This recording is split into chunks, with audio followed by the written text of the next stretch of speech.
ketika ada bencana yang terjadi, misalkan gempa bumi, apa yang kita lakukan ketika di sekolah? Ketika gempa bumi itu terjadi di sekolah, ya. Jadi nanti kita akan bagi. Kita nanti buat video ya. Kita nanti akan buat video. Nanti kita bagi beberapa anak, ada yang simulasi di dalam kelas, misalkan terjadi bencana di dalam kelas, terjadi bencana gempa bumi di dalam kelas, apa yang harus kalian lakukan ketika kalian tidak bisa keluar, ya. Jadi kelasnya aja dibagi untuk yang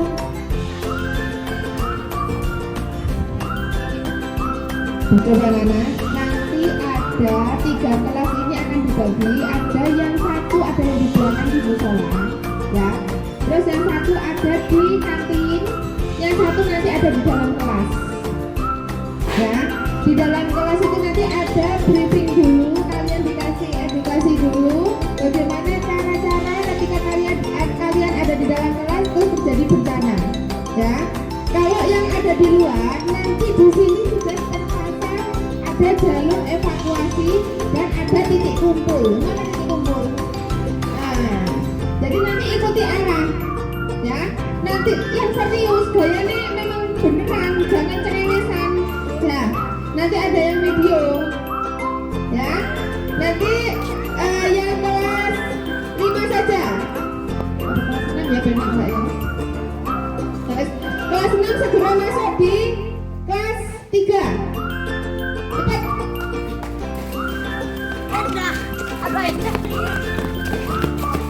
Terus yang kelas 5 masuk di kelas, ya. Yang kelas 4 berarti bukan di kantin. Kelas 4 sebagian nanti sama Bu Indri di belakang. Kelas ini sak deret ini lah. Cowok ini ikut Bu Indri di belakang, sama cewek ini segini ikut Bu Indri ke belakang, ya. Yang lain di kelas 4 sama kelas 5. Yes.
telepon.